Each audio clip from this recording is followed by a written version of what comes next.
এই সরকার কতদিন থাকবে সেটা নিয়ে প্রায় প্রশ্ন হয়, আলোচনা হয়েছে। সেই ক্ষেত্রে আমরাও বলেছি, যেহেতু আমরা ৪২টি দল এতদিন মৌলিক দাবিতে একমত হয়ে আমরা আন্দোলন করেছি, সরকারের যৌক্তিক সময়টা সেটা এই যুগপৎ আন্দোলনকারী দল বিবেচনা করবে এবং সেখানে বিএনপি সহ আমাদের অবস্থান একই লাইনে থাকবে। সবাইকে শুভেচ্ছা জানাচ্ছি। আপনারা বিএনপি স্থায়ী কমিটির সদস্য জনাব আমির খসরু মাহমুদ চৌধুরী সাহেবের বক্তব্য শুনেছেন। আমরা শেখ হাসিনার পতন পরবর্তী পরিস্থিতি পর্যালোচনা করে আমরা যে ৪২টি রাজনৈতিক দল যারা রাষ্ট্র সংস্কারের একটি দফা কর্মসূচি দিয়েছিলাম, এখন সকলে রাষ্ট্র সংস্কারের দাবি তুলছে। আমরা কিন্তু এটা গত ১ বছর আগেই দিয়েছি। সেই জায়গা থেকে এটাকে কিভাবে জনগণের মাঝে রাজনৈতিক মহল এবং সরকারের কাছে পৌঁছে দেওয়া যায়, এটার পক্ষে জনমত গঠন করা যায়, সেই লক্ষ্যে আমরা কাজ করব। আর কিছু বিষয় আপনারা ইতিমধ্যেই আমাদের ক্ষোভের জায়গা থেকে কিছু কথা আমরা বলেছি, সেটাও আমরা ব্যক্তিগতভাবে জানিয়েছি।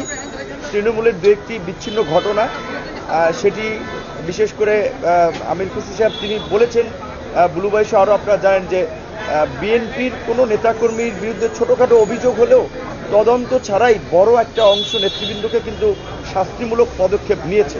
সুতরাং কিছু ক্ষেত্রে দু একটি বিচ্ছিন্ন ঘটনা বিএনপির নেতাকর্মীদের নামে কিংবা তারা করলেও এটা বিএনপি দলগতভাবে সমর্থন করে না এবং বর্তমান সরকারকে স্থিতিশীল করতে বিএনপি সহ যুগপৎ আন্দোলনে থাকা দলগুলো সহযোগিতা করবে।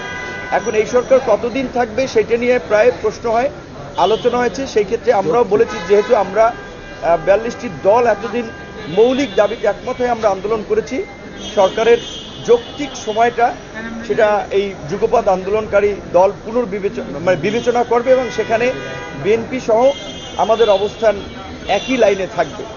পাশাপাশি আমরা সকলকে বলবো যে এখন দেশে যে একটা অস্থিরতা চলছে, আপনারা দেখেছেন গার্মেন্টস সেক্টরে অস্থিরতা তৈরি করা, শিক্ষা প্রতিষ্ঠানে যেই ছাত্ররা আপনার একটা যুগান্তকারী পরিবর্তন করলো, সেই ছাত্রদের মধ্যে অসহিষ্ণুতা তৈরি করার চেষ্টা আজকে ঢাকা কলেজ, সিটি কলেজ কিংবা এর আগে বিভিন্ন জায়গায় যে ঘটনাগুলো ঘটছে, এর পেছনে পতিত স্বৈরাচার সরকারের একটা সংশ্লিষ্টতা পাওয়া যাচ্ছে।